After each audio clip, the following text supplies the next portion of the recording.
विश्व के 70 से भी अधिक देशों में बाबा साहेब भीमराव अंबेडकर जी की मूर्तियों का निर्माण किया जा रहा है। और दोस्तों, आपकी जानकारी के लिए बता दें कि विश्व रत्न बाबा साहेब भीमराव अंबेडकर जी की जयंती दुनिया के 100 से भी अधिक देश मनाते हैं। हिंदू धर्म का त्याग कर बौद्ध धर्म को अपनाने वाले, छुआछूत और जातिवाद का नाश करने वाले हमारे बाबा साहेब भीमराव अंबेडकर जी ही हैं। मात्र 9 साल की उम्र में दुनिया के सभी धर्मों का अध्ययन करने वाले और दुनिया के सब धर्मों को समझने वाले हमारे बाबा साहेब भीमराव अंबेडकर जी ही हैं। हिंदुस्तान के तिरंगे झंडे में अशोक चक्र लगाने वाले हमारे बाबा साहेब भीमराव अंबेडकर जी ही हैं, क्योंकि महात्मा गांधी तो हमारे देश के तिरंगे झंडे में चरखा रखवाना चाहते थे।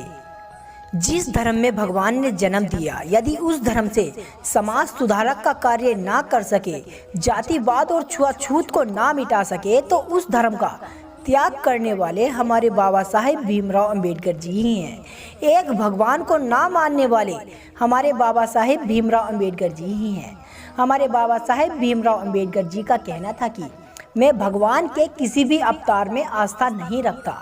मैं गौरी पुत्र गणेश, भगवान विष्णु और ब्रह्मा महेश, इन तीनों देवी देवताओं में किसी की पूजा पाठ नहीं करूंगा। ऐसा कहने वाले भी हमारे बाबा साहेब भीमराव अंबेडकर जी ही हैं। क्योंकि दोस्तों, बाबा साहेब भीमराव अंबेडकर जी का मानना था कि यदि भगवान ने हमें पैदा किया है तो हमें छुआछूत और जातियों का भेदभाव हमें ही क्यों झेलना पड़ता है।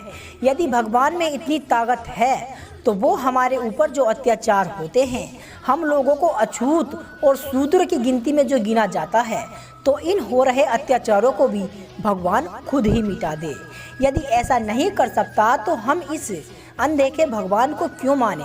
हम अंधविश्वास नहीं करते। इसीलिए बाबा साहेब भीमराव अंबेडकर जी ने अपने जीवन में केवल शिक्षा को एक ऐसा महत्व स्थान दिया था जिसे आज तक कोई भी नहीं अपना पाया। लंदन, अमेरिका, कोलंबिया जैसे विश्वविद्यालयों में हमारे भारत के केवल एकमात्र व्यक्ति हैं जिन्होंने टॉपर किया, वो हैं बाबा साहेब भीमराव अंबेडकर जी। और आपकी जानकारी के लिए बता दें कि जिन स्कूलों में बाबा साहेब भीमराव अंबेडकर जी ने पढ़ाया, या जिन स्कूलों में से बाबा साहेब भीमराव अंबेडकर जी पढ़कर आए थे, आज भी उन स्कूलों में बाबा साहेब भीमराव अंबेडकर जी की जीवनी पढ़ाई जाती है। लेकिन हमारे भारत देश में बाबा साहेब भीमराव अंबेडकर जी को लेकर ना तो इतना संघर्ष किया जाता है और ना ही किसी स्कूलों में अंबेडकर की जीवनी खास तरीके से पढ़ाई जाती है।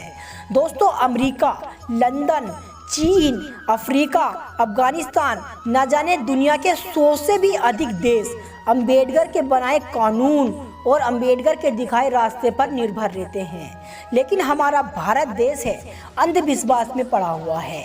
अगर बाबा साहेब भीमराव अंबेडकर के बनाए गए रास्ते पर भारत चलने लगेगा तो इस देश का कल्याण जरूर हो सकता है। लेकिन आज के समय में ये है कि जिस संविधान से हमारा देश चलता है, उसी संविधान को मानने वाले भी संविधान को मिटाने पर तुले हुए हैं। जरा सोचिए, जब 100 से भी अधिक देशों में अंबेडकर जी की जयंती मनाई जाती है, जब दुनिया के 70 से भी अधिक देशों में बाबा साहेब भीमराव अंबेडकर जी की मूर्तियों का निर्माण किया जा रहा है, तो हमारे भारत देश में अंबेडकर की मूर्ति आए दिन टूटती रहती है। संविधान को मिटाने के लिए न जाने कितने लोग आगे पीछे रहते हैं। जरा सोचिए दोस्तों, आप अपने दिल में कल्पना करके देखिए, किसी वजह से संविधान ना रहा, अगर संविधान मिट गया तो हमारे भारत देश की आर्थिक स्थिति कैसी होगी या कैसी होने वाली होगी। जरा एक बार सोच के देखिए, मेरे तो रोंगटे खड़े हो जाते हैं। यदि जातियों में फिर से भेदभाव किया जाने लगा और छुआछूत की घटा हमारे भारत देश में दौड़ पड़ी तो हमारे भारत देश की स्थिति कैसी होगी। मैं तो नहीं चाहता कि किसी वजह से संविधान हमारे देश में से हट जाए या मिट जाए। इसीलिए जितने लोग इस वीडियो से सहमत हैं तो इस वीडियो को ज़्यादा से ज़्यादा शेयर करें। दोस्तों, आप लोगों का जागना बहुत ज़रूरी है। यदि आप इसी तरह सोते रहे तो आज तो अंबेडकर जी की मूर्तियों को तोड़ा जाता है, शायद कल संविधान को भी जला दिया जाए। जरा आप लोग सोचिए, हमारा भारत देश कैसा होगा अगर जातियों में फिर से भेदभाव किया जाने लगा। अगर इसी तरीके से बाबा साहेब भीमराव अंबेडकर जी की देश में मूर्तियां टूटती रहीं तो आने वाले कल के बारे में सोचिए दोस्तों। आज तो आज गया, अगर आप लोग इसी तरह सोते रहे तो एक दिन हमारे बाबा साहेब भीमराव अंबेडकर जी का नाम और निशान भी हमारे इस भारत देश से हट जाएगा। इसलिए आप लोगों का जागना बहुत ज़रूरी है। इस वीडियो से अगर आप लोग सहमत हैं या इस वीडियो ने आपके दिल में जरा से भी आग लगाई है तो इस वीडियो को ज़्यादा से ज़्यादा शेयर करें और लाइक करें। जय भीम, जय भारत।